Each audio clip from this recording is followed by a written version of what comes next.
Seja bem-vindo à Direitologia, o canal onde o crime acontece. E no vídeo de hoje, dando continuidade aos nossos estudos sobre a parte geral do Código Penal, nós chegamos no último artigo do título 1 da aplicação da Lei Penal, que é o artigo 12, que vai tratar da legislação especial. Então vamos lá dar uma lidinha no artigo 12. As regras gerais deste Código aplicam-se aos fatos incriminados por lei especial, se esta não dispuser de modo diverso. Então, para começar, nós temos que explicar o que são regras gerais. Regras gerais são todas aquelas regras aplicáveis a todas as infrações penais. Elas são regras que definem, são regras que trazem procedimentos a serem seguidos. Enfim, é uma regra explicativa, vamos falar assim. Onde estão essas regras gerais do Código Penal? Do artigo 1º ao artigo 120. Nós também temos uma regra geral prevista na parte especial do Código Penal, que é o artigo 327, que vai trazer a definição de funcionário público. Ela está lá na parte especial, mas é uma regra geral, justamente porque traz a definição de algo. Continuando a leitura do artigo, vai dizer o seguinte: então, as regras gerais desse código, que foram essas regras que eu acabei de falar, aplicam-se aos fatos incriminados por lei especial. O que são leis especiais? São todas aquelas leis que trazem algumas condutas criminosas ou contravencionais que não estão previstos no Código Penal. Exemplo de leis especiais: Código Penal Militar, Lei de Abuso de Autoridade, Lei de Tortura, Lei de Drogas, Lei contra os Crimes Ambientais, Código de Trânsito Brasileiro, CDC, o Código de Defesa do Consumidor, que traz algumas figuras criminosas lá. Enfim, nós temos diversas leis que trazem crimes ou contravenções, no caso aí, espalhadas pelo ordenamento jurídico nosso aí. E todas essas leis são consideradas especiais. Então, continuando lá o artigo, nós temos lá: as regras gerais desse código aplicam-se aos fatos incriminados por lei especial, se esta não dispuser de modo diverso. Ou seja, se na legislação especial você tem uma conduta conflitante com a regra geral do Código Penal, você vai aplicar a lei especial. Essa parte do artigo ela traz o princípio da especialidade. Inclusive, eu já gravei um vídeo falando aqui sobre o princípio da especialidade. Vou deixar o link desse vídeo aí na descrição, se você quiser dar uma olhada lá. Que aí foi quando eu falei sobre conflito aparente de normas. Resumindo, o artigo é isso. Pronto. A regra prevista na lei especial, se tiver em conflito com a regra geral do Código Penal, aplica-se a lei especial. E agora eu vou falar alguns exemplos aqui para facilitar o entendimento. Vamos lá, o primeiro que eu mais gosto é a prescrição. No artigo 109, inciso 6 do nosso Código Penal, ele vai trazer a prescrição lá. Na verdade, o artigo 109 inteiro ele traz casos de prescrição, beleza? E aí lá ele vai falar qual é o prazo de prescrição, e aí conforme a pena, você vai tendo uma prescrição maior ou menor, ele vai diminuindo. Então lá no inciso 6, ele vai trazer o menor prazo de prescrição previsto no Código Penal, que são 3 anos. Se for pena exclusivamente de multa, aí será 2, mas não é o caso. Vamos supor que o cara cometeu um crime cuja pena dele foi menor do que 1 ano, e aí a prescrição será em 3. É o que está lá no 109, inciso 6. Só que, no artigo 30 da Lei de Drogas, a Lei 11.343 de 2006, diz lá que se o cara estiver respondendo pelo artigo 28, aliás, porte ilegal de drogas, a prescrição será de 2 anos. Então você tem lá o artigo 28, que a pena é menor do que 1 ano, então teoricamente incidiria no artigo 109 lá do Código Penal, inciso 6, porém a regra prevista na Lei 11.343 ela é especial, então ela vai prevalecer. A prescrição para o crime de porte de droga será de 2 anos e não 3, beleza? Algumas observações importantes aí. O artigo 1º da Lei das Contravenções Penais, ele praticamente vai repetir o artigo 12. Esse artigo vai dizer o seguinte: aplicam-se às contravenções as regras gerais do Código Penal, sempre que a presente lei não disponha de modo diverso. Olha outro exemplo agora utilizando a lei das contravenções penais. No artigo 14, inciso 2 do Código Penal, vai trazer a figura do crime tentado, que é aquele crime que não se consuma por circunstâncias alheias à vontade do agente. E no parágrafo único desse artigo 14 lá do Código Penal, ele vai dizer que no crime tentado será aplicada a pena do crime principal, reduzida de 1 a 2/3. Beleza? Crime tentado. Agora, na contravenção penal, não. Na contravenção penal, a própria lei das contravenções penais diz que não caberá crime tentado nas contravenções. Ou o crime está consumado, ou não. Então, mesmo que um crime, ou seja, mesmo que uma contravenção penal, hipoteticamente, ela possa ter sido tentada, não vai ser punida. Certo? Onde está previsto isso aí? Artigo 4º da Lei das Contravenções Penais. Mas se fossem crimes contra a propriedade industrial, nesse caso, caberia a tentativa, porque a lei não fala nada. Então você aplica a regra geral do Código Penal. Outra observação importante aqui que a gente pode aplicar ao artigo 12 é no caso também de prescrição previsto no artigo 109, inciso 1, que vai falar que os crimes apenados com pena aí superior a 12 anos, o período de prescrição ou prazo de prescrição será de 20 anos. No Código Penal é o maior tempo de prescrição. Porém, no artigo 125, inciso 1 do Código Penal Militar, vai dizer que nos crimes apenados com pena de morte, a prescrição é de 30 anos. Então isso aí muitas vezes confunde aí. Então, fica ligado aí se no teu concurso falar se a maior pena de prescrição no Brasil são 20 anos.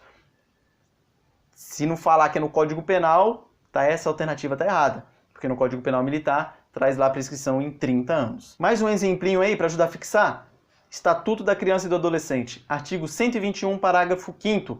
Lá ele vai trazer o limite de idade para aplicação de medidas socioeducativas.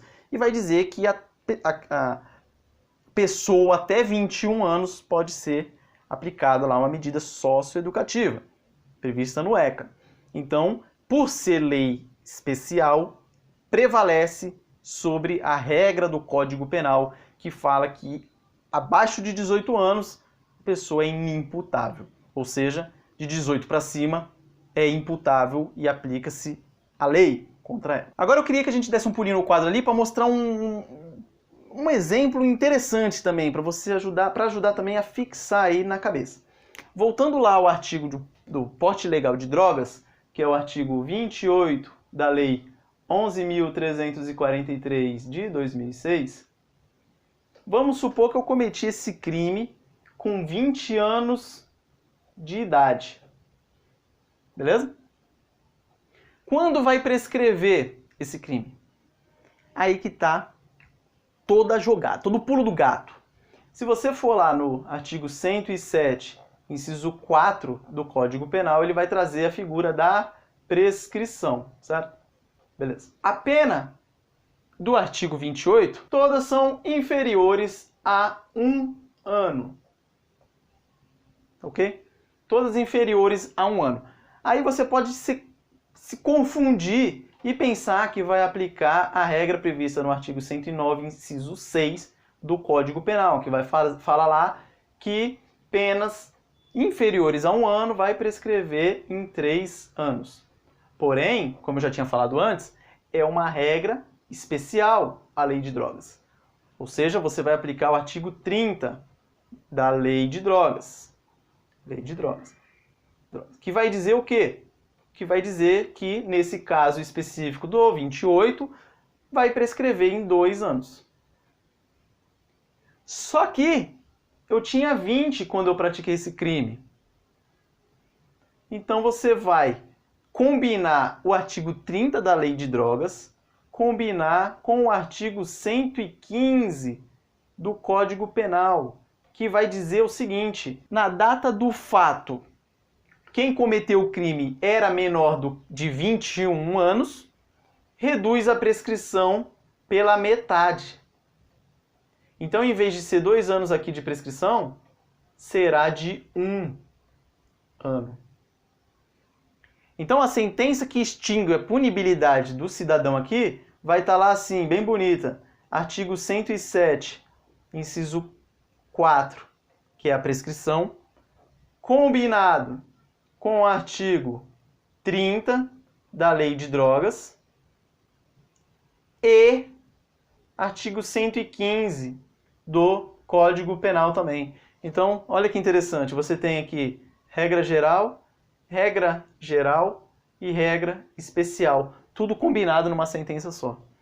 Veja que interessante. Outro exemplo que eu quero trazer aqui também para ajudar a fixar, que é bem legal também, é a regra prevista no artigo 49 do Código Penal. O artigo 49, caput, do Código Penal, ele vai trazer uma regrinha que diz o seguinte: pena de multa, será aplicada a pena de multa, ela tem um mínimo e um máximo. No artigo 49 lá, você tem o mínimo são 10 dias multa e o máximo 360 dias multa.